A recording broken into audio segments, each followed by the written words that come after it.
Ranking member and acting administrator Rocheleau, thank you for being here this afternoon to talk about some of this. I want to go back to the ATCs and talk a little bit about that as well, because it's very important to my district where we have the Jacksonville Air Route Traffic Control Center for all of Northeast Florida, which has that funnel effect, and it's incredibly busy.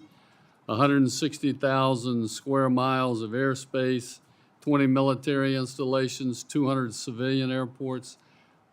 How these folks do it, I have no idea. It really is incredibly proud of those guys and gals and what they do.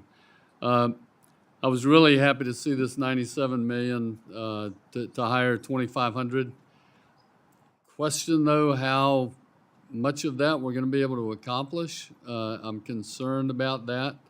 One of the things that I'd like to ask in finding those people, the DEI biologics assessments that were being used previously for selection of ATCs, air traffic controllers, that were part of the DEI process before, which I think 1,000 that were proficient but refused hiring because of their biologics were then filed a lawsuit.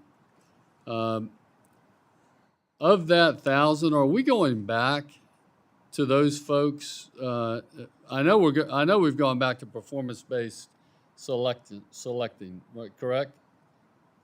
Yes, sir, that's correct. Okay. Merit-based approach to hiring. Right.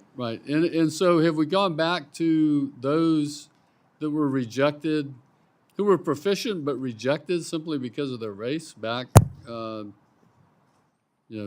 years ago, whatever that was?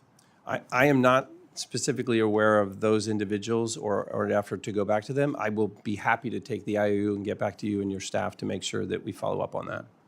I mean, if they're still willing to come, that would be a great source to tap into, I would think. And I think what you're going to find also is that 35% failure rate in the academy is going to go down significantly when it's more based on merit than biological information. So I'm glad to see you all moving in that direction. Can you talk a little bit about a little more on what specifically can we do to help you with this process? I mean, we're talking about $39,000 per student of the, you take 97 million, that ain't a lot of money for 2,500 students. That's 39,000 a head. Is that going to be enough? And are there other things that we can do to help you in this process? Well, first and foremost, I appreciate the support. Clearly, working with Congress is going to be critical to our success going forward. I would also say that we have budgeted, we have programmed for up to 2,500 in our current budget request with the $97.3 million. I would also make a very important point here as it relates to the throughput. So as we have truncated the ability to get additional people into the academy itself, and we've added instructors to do that basic as we use the certified controllers to do the evaluation piece, we are confident that we're going to see a better graduation rate coming out of there. Part of that is the tutoring piece that I talked about earlier as well. So I'm confident in what we have put in place to be able to kind of meet our goals this year. It is aggressive. I will acknowledge that. But I think is that going to be official tutoring over the weekends and that sort of thing? So we will have tutors available, but we'll also have the high definition simulators for people to go and practice. Right. I learned that in the military when we did a lot of that. Those simulators would be very valuable to those people who want to kind of put in the extra work. Let me switch over to some of the work that they're going to be dealing with.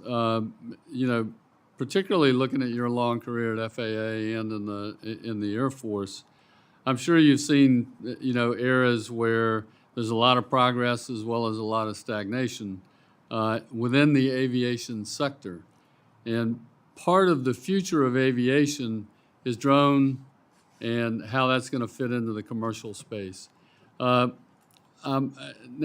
I see the budget deals with some of that in a modest amount, and I'm appreciative of that.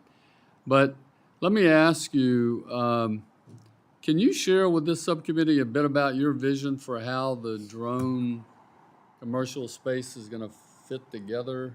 Because it's coming quickly. Give you a few seconds to answer the question. Thank you, Oh, I'm sir. sorry. It is coming quickly, and it was one of the reasons why I was so excited to come back to the FAA, bringing new innovative technologies into the airspace.